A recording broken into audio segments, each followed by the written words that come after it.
The 51st Arizona State Legislature begins on Monday, and with that in mind, local leaders met Thursday with state lawmakers to set an agenda. And now NAZ Today's Emani Payne joins us, and she found out about some of the regional priorities. Emani, what can you tell me about some of those priorities?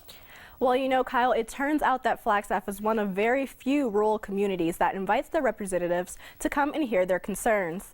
Now, we had an opportunity to find out about that conversation as District 6 State Senator Chester Crandell joined us in the studio today. Welcome, Senator. Well, let's get right into it. We know from city officials that we used to receive $7 million to be used for things like the Highway User Revenue Fund, which has now been cut down to $6 million.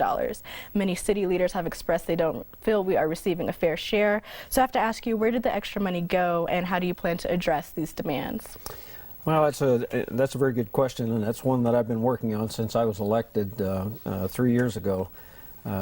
What happened when the downturn of the economy came in order to keep some of the agencies up and running, particularly DPS? There was a conscious shift of HERF funding into the DPS department to keep the highway patrol up and running, to keep the highways safe, and so on.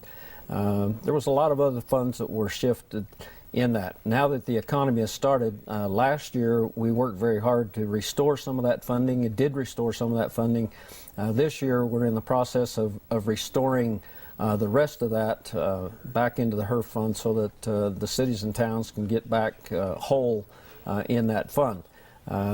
Here again, in a budget year and some of the things that are happening, I can't promise that's what's going to take place, but that's one of the things that we're working on and a top priority for me as a state senator.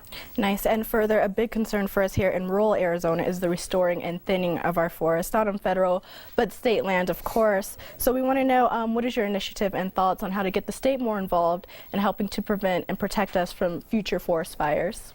Well, that's one of that's a biggie that needs to be in. We need to get back to some of the free enterprise that we used to have back in the before the 80s, and we had all the issues with the spotted owl and so on, where people were actually in the forest logging and doing some of those things to help keep the forest cleaned up.